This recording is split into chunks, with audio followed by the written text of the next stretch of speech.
good evening, friends, and welcome to Conversations with Friends. Today I feel stronger. Today I feel complete. I've got my partner in crime, Mister. I'll call you CL, Chris Lutando, but I Okay. think I like the legend part more. All right. How are you, All Mister? right. I'm good. Uh, I missed last week, but I see it was a very good conversation. Yeah, So I'm glad that we are. It seems like we are touching on a lot of points. I mean, the conversations have touched on commitment, relationships, marriage, but I feel like we almost hitting a different um, we're hitting a different speed this season. We started off with there was a surprise, then there was Indaba Lobola, and then there was marriage. And it's I think for me it's interesting seeing the engagement or the comments on especially last week's episode, um, given how much we've sort of crossed or touched or somewhat, touched this particular topic. But yeah, it's also good to see our audience is there's a growing base there, and uh, I guess variety of different kind of people that are not just listening in but sharing their views and comments. So I think yeah, that's for me been interesting to observe just these first three episodes. Yeah, and you? yeah. I think for me, the topic here, Lobola, ne, it confirmed so much, and yet so much I related to a lot of the content that was there. Um, it was refreshing. I mean, to look at Ilobolo not from a commercial transaction, trying to decipher ukuthi kahle kahle, where did we go wrong or where are we missing the mark. And for me, if we are to look at Ilobolo from how it was supposed to be, even though mind you, I don't think we will never kind of have the really true sense of what it was when it Mm, was initiated mm, and long before colonization. I don't think Uguti we will know. We will get bits and pieces of it, but as time goes on, um, I think we will kind of get our own way and find our own feet. Okay, I suppose right now this is what it can be, but what I would love to see it be is a non-commercial thing or a non-commercial conversation mm, where it mm, gets back to being a conversation between our families, where one day when my daughter is getting married, if she's gonna get to that route, um, when she gets to that point, it's not a matter yoguti I'm saying, hey, yeah, you see, you guys, this is my daughter. I've raised her well, and I start counting all these things and then put a price on it. It should just be, okay, who are these people who have come to my home, mm. and how can we then have that relationship as families and Yeah. build a relationship and build that foundation. For me, that's the most important thing because once we can get that right between the two families, it sets a good foundation for the couple themselves going forward. Ukuthi they know that at any stage they both have families um, across each other. Mm, mm. Mm. Yeah. I think for me, certainly, the one thing that will always carry over time is the principles of things. Yeah. So naturally, nature shows it to us that even us as humans, we evolve, right? We evolve because knowledge, because we discover things, we better understand things. So over time, we tend to or are likely to do things differently, are likely to approach things differently. So that for me is just something that will always happen. Even the fact that when we do Ilobola now, we are dealing in the instrument of giving the payment is no longer what it used to be. As a simple example, there's certain physical sort of or infrastructure settings that are different now versus what we had, I guess, maybe 3 or 4 decades ago, and why we had that. So, which is why for me the principle of these things matter. So the fact that yes, I'll drive. I mean, um, as the fiance or the man who would like to ask for hand in marriage, and I have my uncles going, although I will drive my uncles to, her home or family's home, which is also in itself just not supposed to happen, right? It's the principle of when they get there, it's still a case of I'm not acknowledged. It's still a case of the conversation is certainly between the two families, and they are there to lay down for us what would be, the starting point of bringing these two families together. So that's the other thing. The principle of it's about bringing the two families together that will then create a support system around the new couple that will make sure that they can grow and stay together. Because that's one of the things that came out from that conversation, that the intention of it, of the families coming together, is also to be that support structure for the couple, not to dictate things to them, but support structure. I think that in itself for me is probably a very I guess friction point in today's world, because we have the narrative for and across different cultures about the mother-in-law, right, or the in-laws, or the when it comes to time around December or any family sort of ceremony, it's not a joyful time for the wife, because that's when she must work. There must all these things that must happen. So there are different things that come with our current world and how we do things now versus what it ought to have been. Where I think as me as the groom, right, or husband who's now being introduced to the other family, there should be an endearing and welcoming sort of intention that is aimed at making me feel at home. I'm a son now to the family, vice versa. There should be an endearing, welcoming feeling that when I have a daughter, is welcome to the family. So there are different things that I think, just from that principle in that conversation about what Lobola is intended for, we can actually look at a lot of things that we see today as norm and actually question to say that how is this achieving that? In the same way, that it's not supposed to be about the money. It's supposed to be about bringing the families together and showing honor for their input and the raising of their daughter.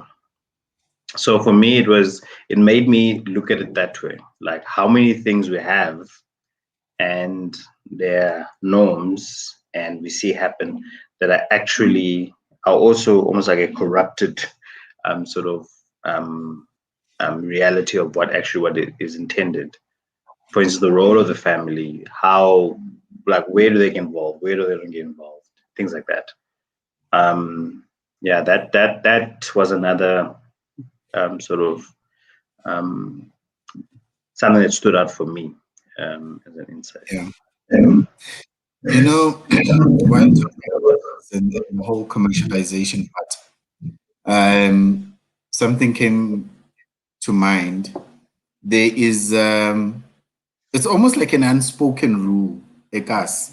I don't know if it happens on Kamakasi, but I've heard if, for example, Mauti Uyolobol, and then they ask you, Guti, okay, uphuma kuphi umuntu wakho? I know she's from maybe Soweto or around just here in Gauteng.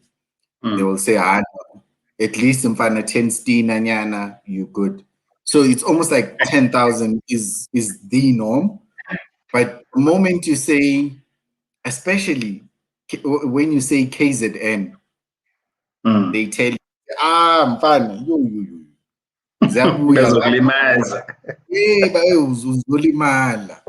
So, like, there's that thing. I don't know how it came about, but it's known. Like,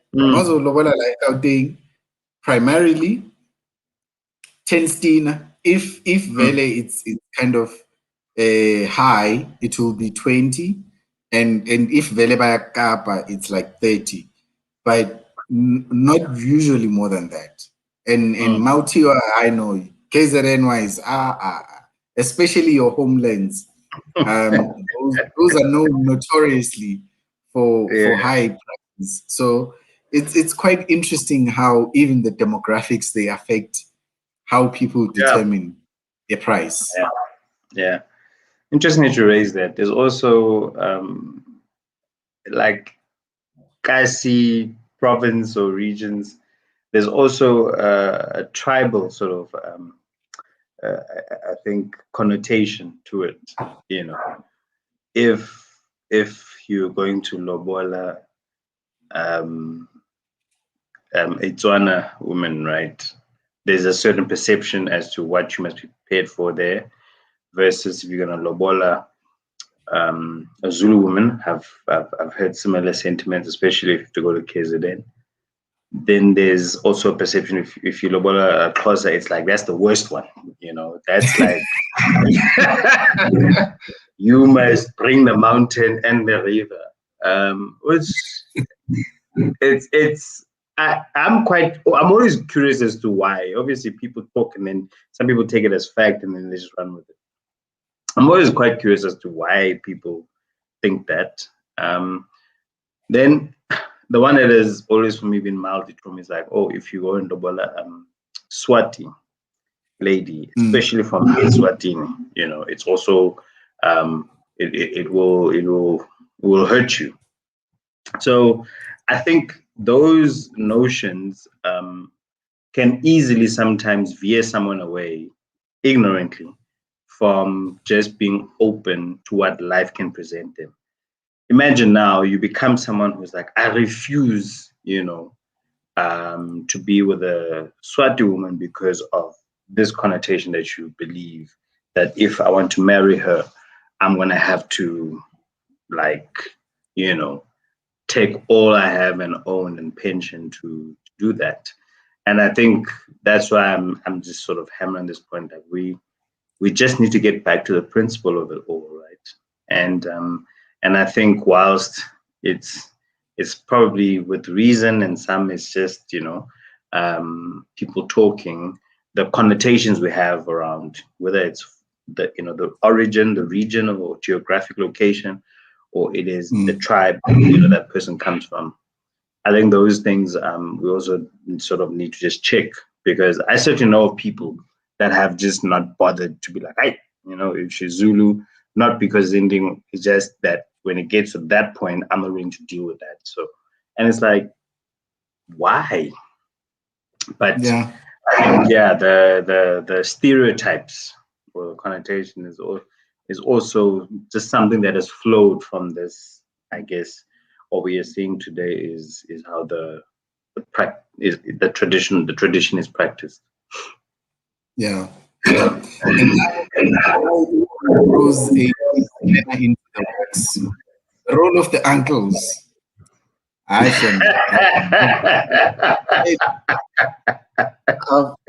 heard so many stories when it comes to the uncles. There is that uncle who has never been there. Uzwile that there's something going on. Bazoletha malobola. And then he shows up. It's either he shows up drunk or he shows up late, and then he causes a disruption, and then he says how much he loves umshana wakhe, and then things it's down south from there. And there are those, they'll disappear, they won't be around Amalobol, and then they'll come when it's the wedding, and then start making demands. No, there's a cow that is so and so, that is needed this and like you're thinking, where were you? And you don't even know this guy. Yeah, And yeah. Abu Malume sometimes, yeah. Nah. No, I have this thing that I say with lobola, or with getting married. It's supposed to be the most beautiful thing that happens between the couple. But I think the dependencies can make it a very painful experience. And right at the center, for me at least, the Malumes are problematic. The uncles that are entrusted to do this and on your behalf. They're not always the most well prepared. I have heard some horror stories, right? Also, interesting people that don't really know you. They don't really know you as a couple. So for me, there's so many things that I've come to question about how we do that, and it's been interesting to observe with other, especially when you have a cross-cultural union. So you have, let's say, for argument's sake, a white person that's marrying, a Zulu girl, and what they then will determine as this is our delegation, right? And it always, at least from the ones I've seen, it would constitute of people that somewhat know the groom and can actually speak his wishes and represent him well. Whereas us, it is, well, that one and that one. Or those uncles have already nominated themselves that they will negotiate, umchana, or the ladies lobola. And so really that's also been interesting to observe, and how that experience is different, right? That you actually, granted, it's people that are that would be respecting the culture, not necessarily familiar with it, but it's been interesting that when they get the brief of this is what you're supposed to do, that's how they translate it. That, okay, it will be your dad, for instance, and we know for us culturally, typically your dad doesn't form part of the negotiators, or it'll be an uncle who really is close with the groom, or it'll be the brother-in-law of the groom. So it's for me, just an observation. It's interesting how they would go about, like, okay, cool, this is our delegation, or the older brother. So that for me was quite interesting. It certainly made more sense from well, we're trying to bring the two families together. If anyone is asked about me as the groom, I have people that I can speak, about me from a place of knowing me, not just, yeah, no, he was running around when he was a kid and, he liked cars and now he's grown and, and this is supposed to, eh? Yeah. Wong is saying that the patriarchy around this custom needs to be discussed as well. Hallelujah, amen. I'll just leave it. I think I've seen some delegations, especially of late, but I also think, even though this is not backed up by anything, I think from even long ago, aunties were there, auntie would go as part of the delegation and she would be part of the conversation. And somehow her role was removed from the whole conversation. And then it became a patriarchal thing. But now I'm seeing and I'm even hearing more and more women saying, I was invited or I went to negotiate on behalf of the groom, or I was asked to be part of the lobola negotiations. And as well, the one thing that I liked that we did touch on was that it's not really negotiations, because with the negotiation is somebody is aiming to win and somebody must lose. Whereas that's what those conversations about. It's just two families getting to know each other. So that adversarial part needed to be removed. And I think the more and more we get women involved and it becomes kind of like a balanced conversation, I think we will see some progression towards it. And the more that people like you and I become more informed, they educate themselves, and we really understand what this is about. Because imagine one day you and I are sitting across each other and we are representing either parties in the Lobolo conversation, and we both understand what this is about.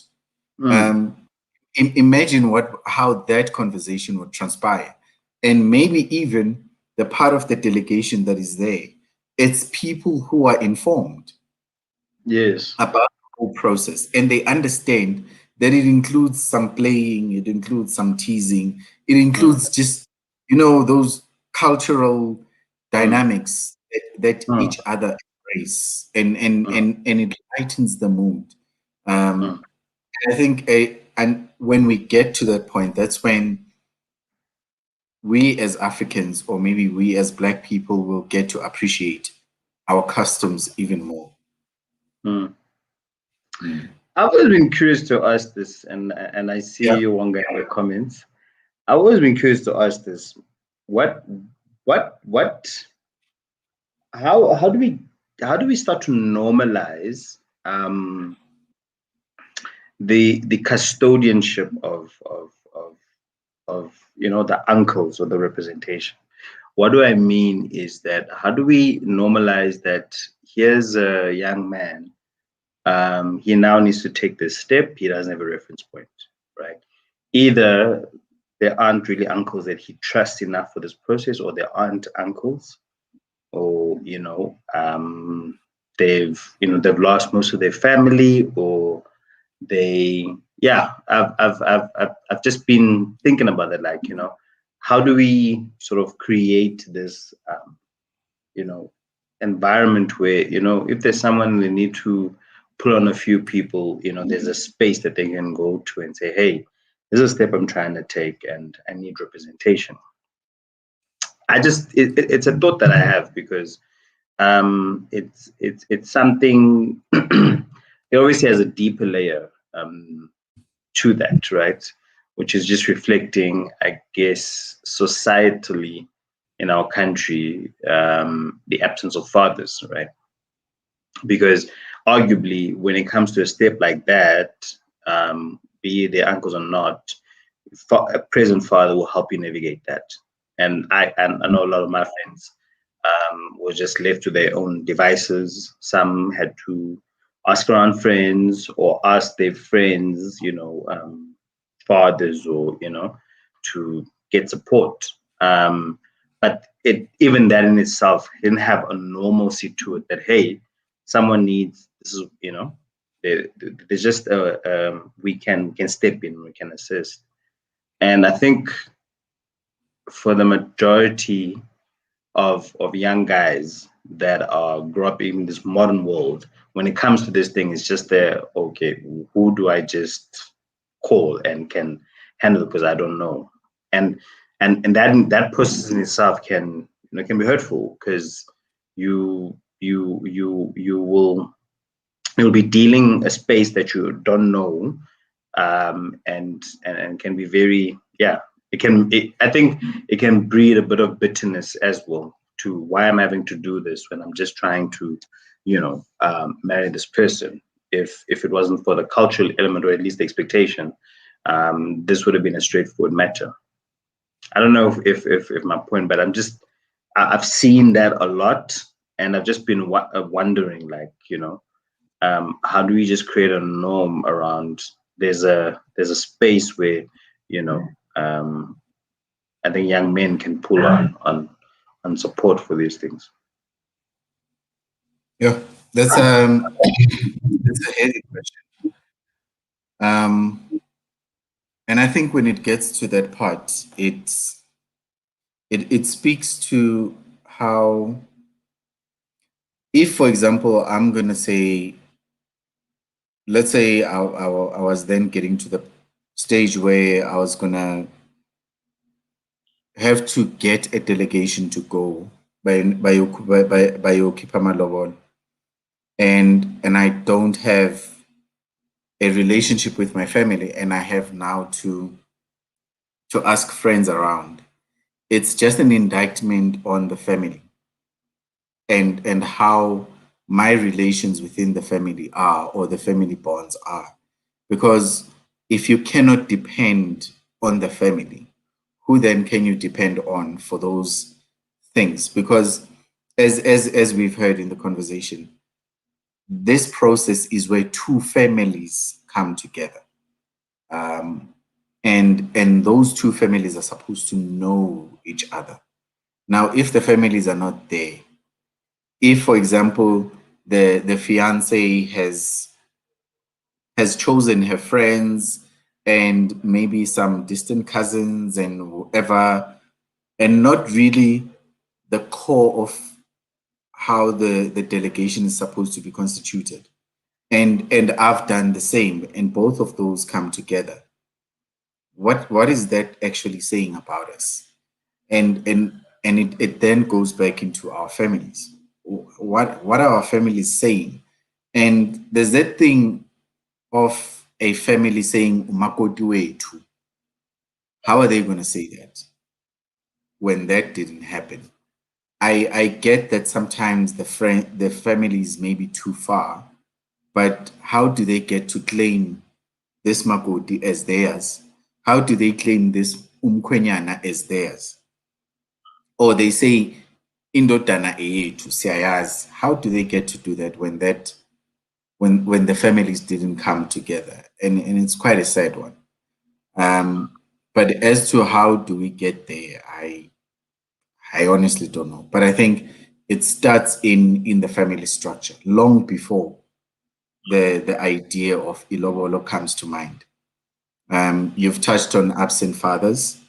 Um, Absent father is not just a a father directly, as in the one who gave the seed, but a father in the sense that kuno malume, kuno babumkhulu or babumncane that you can Yeah. rely on. They too still need to be there, you know, to play that role. And when they've never played that role, then they are missing and they can't be part of this conversation.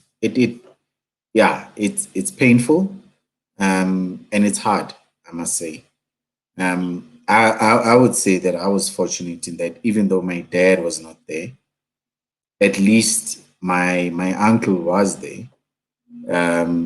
My brother-in-law was there, and then my brother was there as well. So, and my I think it's my yeah, my there's another uncle of mine who was there. So it was almost a complete kind of composition of the delegation. But there was no Rahadi or Auntie to or Ubabegazi to be there, you know. And that was the role that was missing. Mm. Yeah. Yeah, it's just something that, I mean, it came to mind, but it's something that has always been on my mind for some time.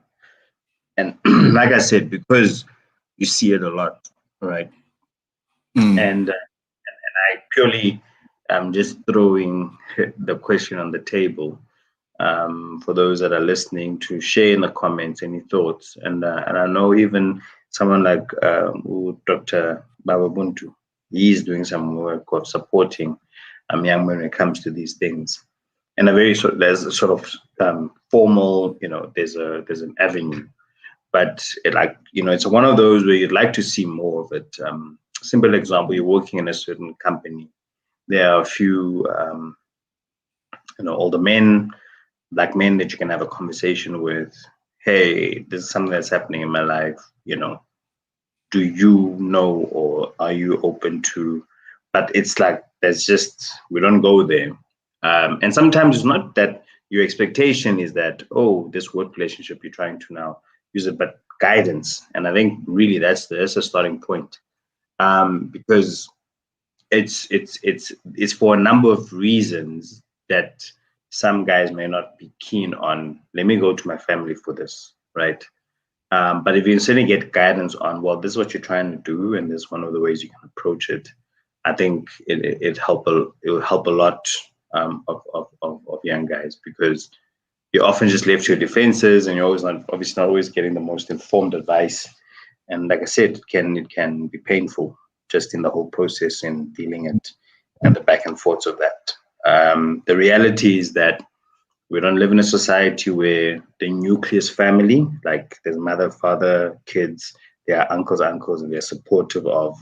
We don't have that as a very spread out norm, you know. So we are having to find ways. How do we not just create education and systems that better support those families, but like how do we create even throughout, you know, the lifetime of child growing into adulthood, you know, that still have that support, because those things are important to navigate. And I mean, at no point in your growing up is there a need for you to know, okay, when it comes to what I must know this is the project. No, there isn't.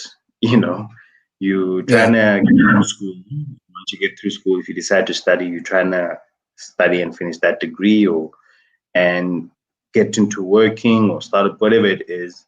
There isn't ever a, oh, let's, you know, get an understanding of this. And certainly not all young men grow up in a space where they can be exposed to it either, right? I know for me, it was a very deliberate intention from my uncle, but also from my dad, to actually be like, I want you to be part of this process so you can see and know how to deal this. Yeah. You know, but even that, it was elements of it where it's like, that's dysfunctional, right? But and he was there. That's great. Now you see. Now you see what you shouldn't do, right? So, but like I mean, I can count on my one hand friends that I know that have that experience of being taken through the whole process and actually would know what to do, you know, if they had to do that for, I don't know, their sister or whatever. So it's just the thought that I thought, let me just share it, because it's something that I've seen happen, and I've seen it. I'm not always go down the right way, and it's frustration, because whether it's your socialization, the schools you went to, whatever, but sometimes there's just you have no reference point to. I have a little bit, but even that's not enough. But as well, when this thing gets executed, I'm depending on people that don't really know me or know the person I'm with. So it's just thought, just a thought. Now you can imagine that this process of ilobolo had those underlying issues, né? Which then cause you pain. And there you are starting a marriage with all of that in the background. What guarantee is there that you're starting on the right footing in your marriage? Worse even, you have never seen marriage being modeled positively. You've always either been exposed to the toxic kind of marriage, or you've been exposed to just no marriage at all. And here you are, the lobola process becomes this thing where it's kind of like a hollow victory that ushers you into another phase of your life that's supposed to be lifelong, but it doesn't get to be lifelong, or whatever lifelong that you enter into, you're starting on a back foot. Like you've got issues. Now you there standing, maybe let's say you're doing what is called the white wedding. You're standing there at the altar. Your best friend, who's your best man, is standing there next to you, and you see your bride coming. Maybe she's got her father walking her down the aisle, and you're thinking, where's my dad? Where's my uncle? You know, somebody should be here. Somebody should be family. But none of them are there. And you then just decide, let me just focus on this person that I'm getting married to. But already your marriage is starting kind of tainted. It becomes difficult.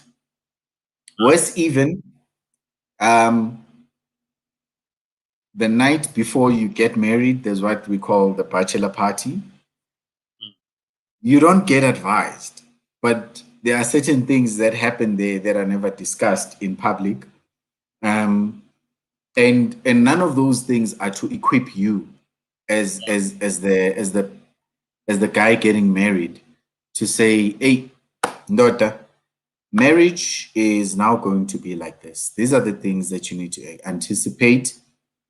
This is what maybe these are the challenges that you will have to deal with at a certain stage, or maybe you will get to this stage in your life and this would happen so many years down the line. Marriage tends to be like this, but through it all, you need to also find your own footing where you make it your own marriage outside of everything else that has been prescribed. So you enter there, you get onto you say your vows and you say I do, but you don't know what it is that you did.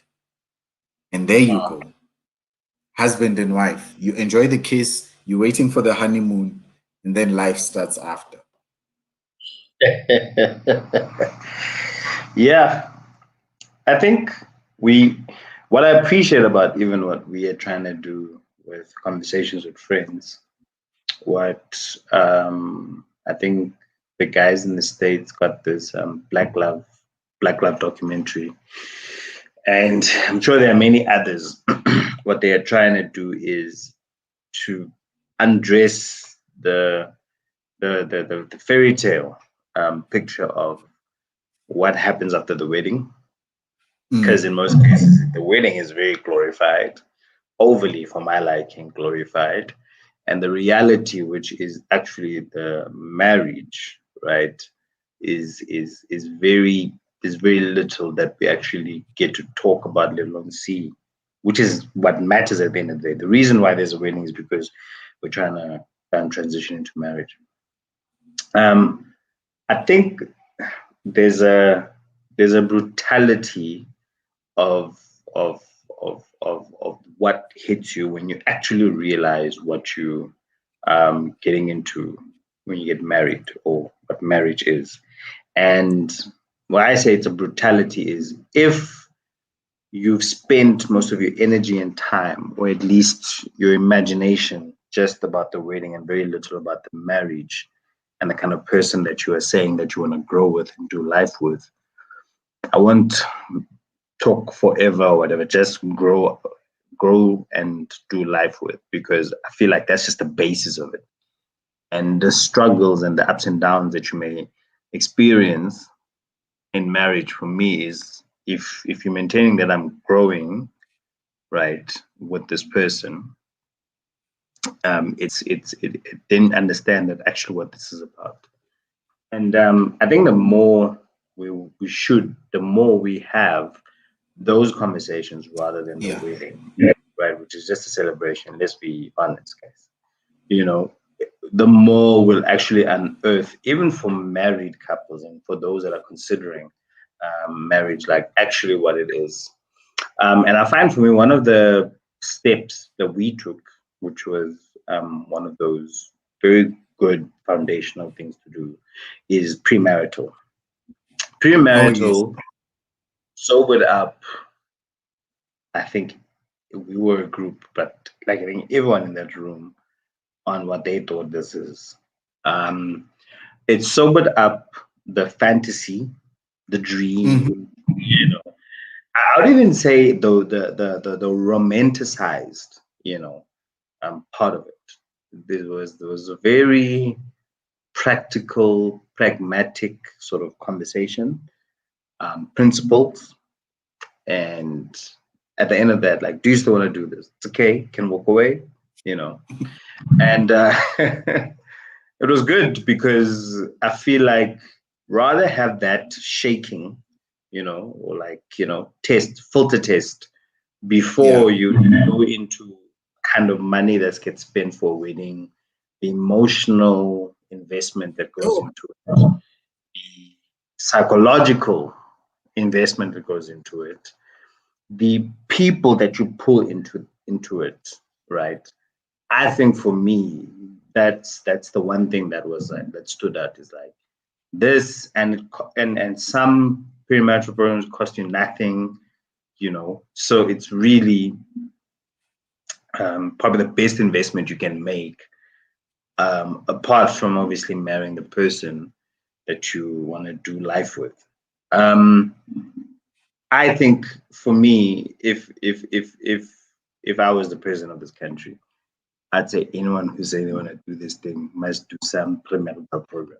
Like, just, or there's some sort of, go check that, and because really, there are people that don't want to do it for whatever reasons, and then there's people that have done it. There's people that even do it post wedding because they're really trying to get through that, and consistently throughout everyone who's done it, there's this significant value that they get from it. There's definitely a sobering of what this actually is. And I think for me, the most important part about it is that there's a sense of, well, we have a foundation now of what our, marriage will be, and not also the often imposed, sentiment that, oh, this is how it's supposed to be. A wife must be like this.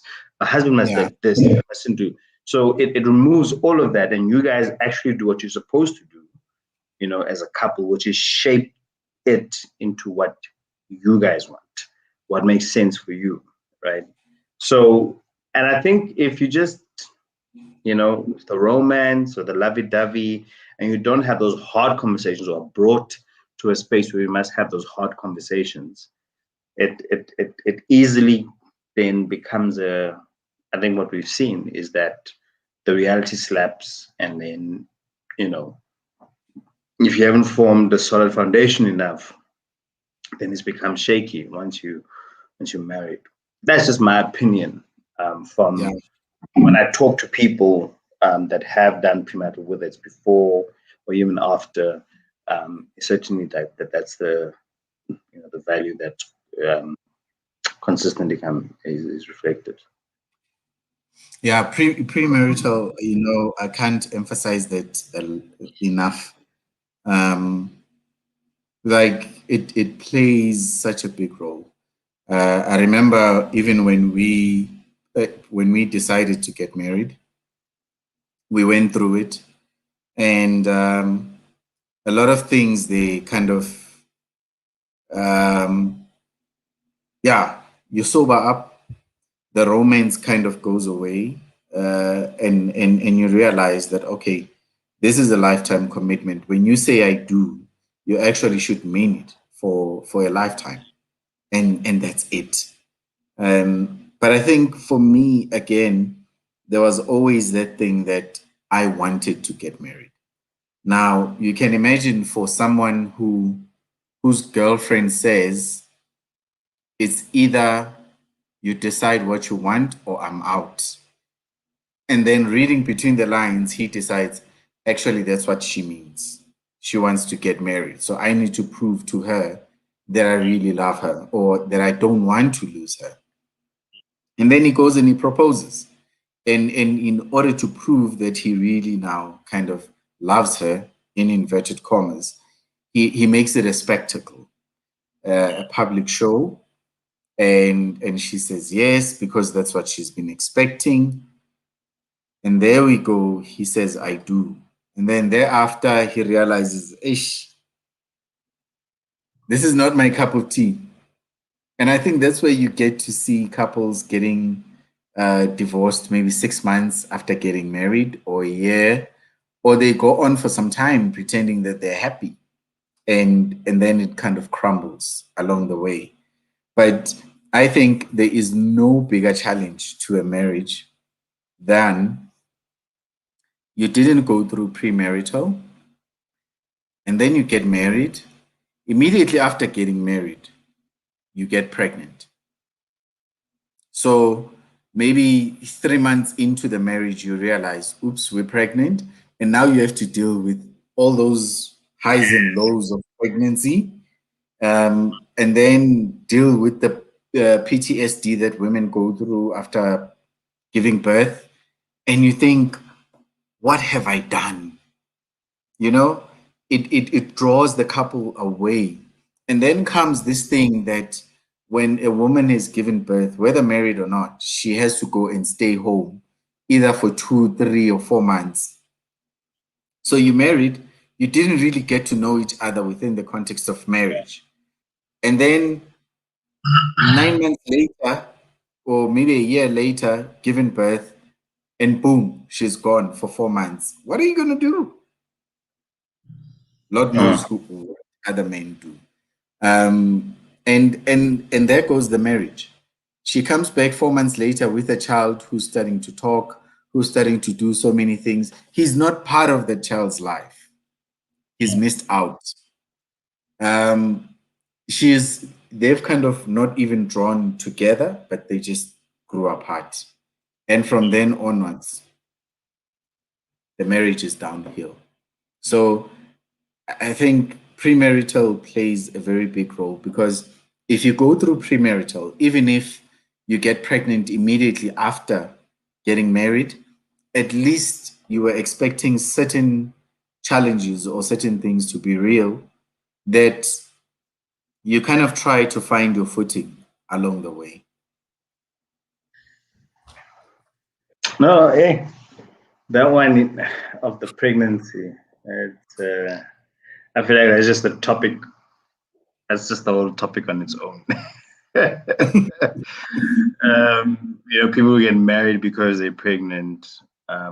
It's just a topic on its own. I think for me, what's very important is that whether you do premarital or not, I think spend the time to understand what marriage is about. Together with your partner or future partner, together, and I emphasize together, create what the foundation is for it. For us, it was that helping us create that foundation. And going through premarital together was certainly the first layer of that foundation. But you determine what that will be for you. I recommend premarital. Then from there, be very clear on boundaries. Boundaries for your family, first and foremost, boundaries for your friends, boundaries for your work, profession, or business. Because one of the important things of doing this thing is that the best rendition I've heard about marriage is that it's just permanent dating, right? So you want to maintain the reason why you guys even got together, right? And started thinking about marriage is that you were dating, you were courting, dating each other. So there's effort, there's continual need to wow the other person, look good for the other person, look after yourself, like in terms of your health, physically. So there are all these things that you do when you're dating, and we've been espoused to a perception that once you get married, that goes all out the window. I mean, we see the jokes, we see whether it's the clips or whatever of the effort that's happening, dating, and then once married, there's just, that doesn't have to be your reality. And I think it's very important to establish that with your partner, that won't be us, and you guys will continue the effort to constantly date each other.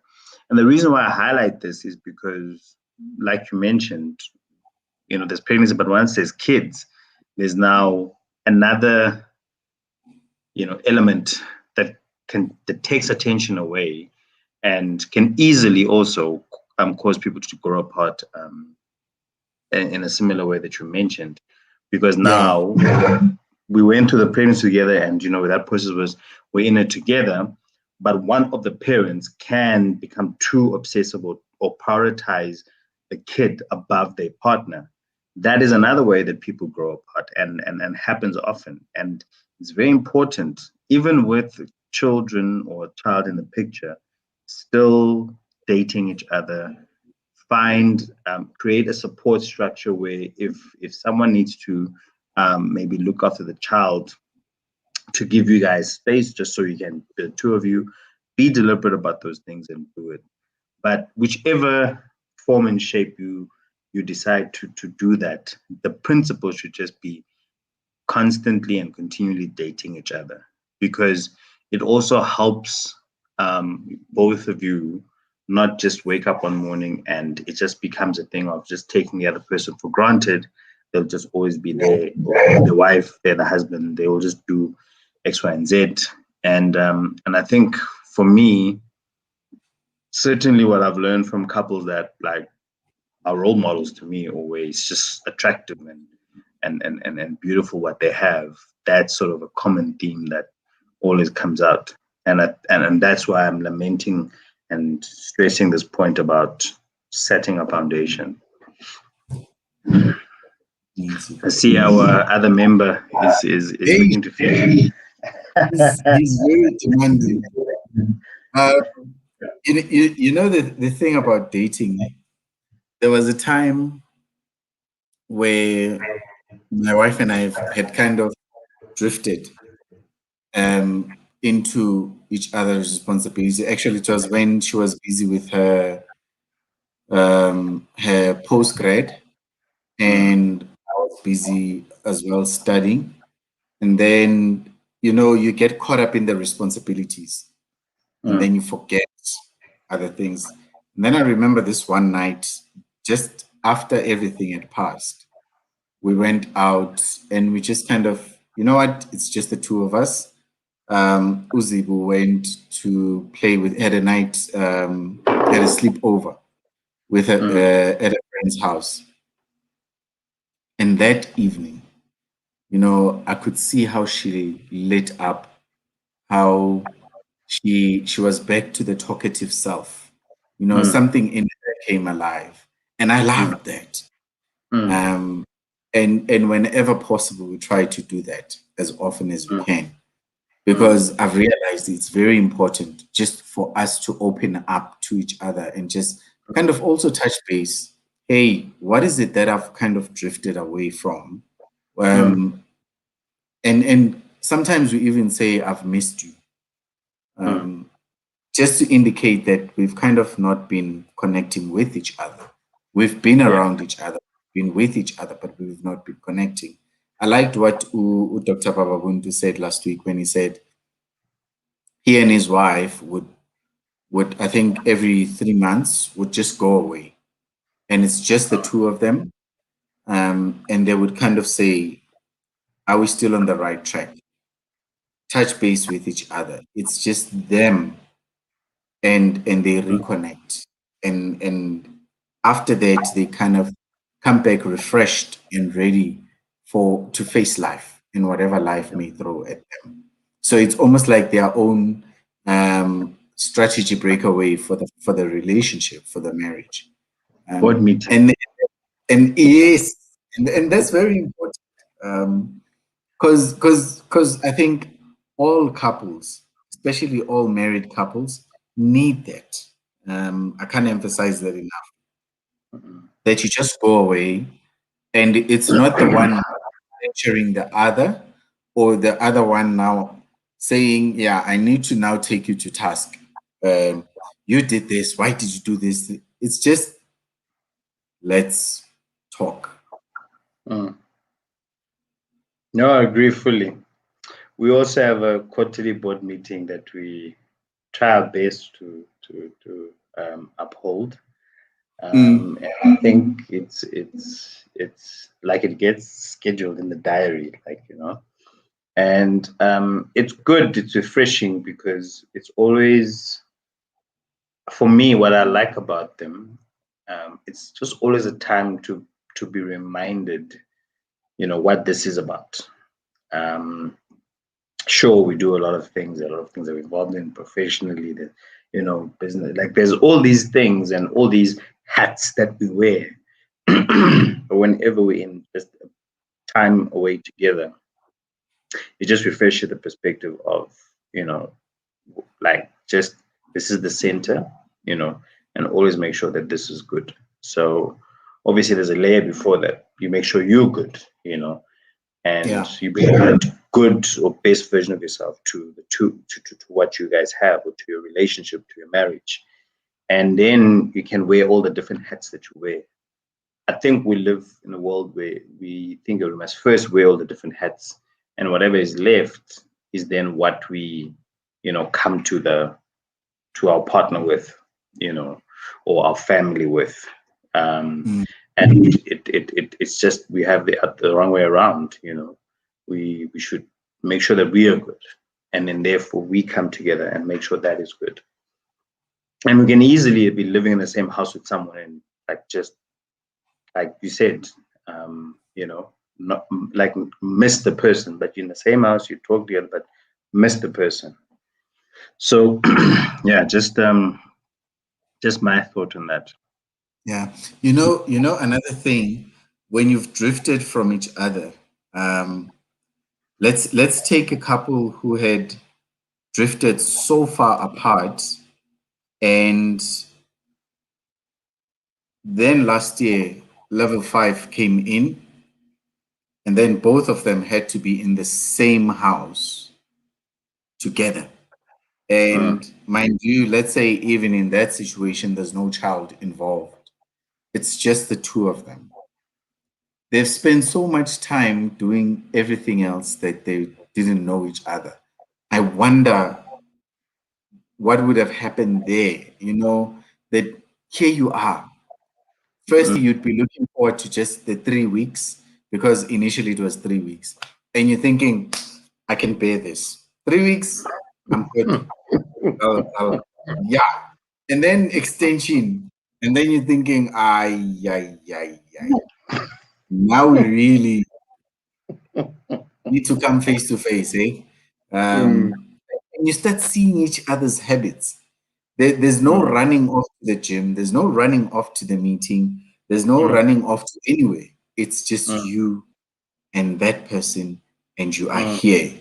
You know, mm, though I wouldn't wish for any couple who has drifted to find themselves in that situation, because things mm, like those, uh, it's easy for a couple to just say, you know what, I call it quits.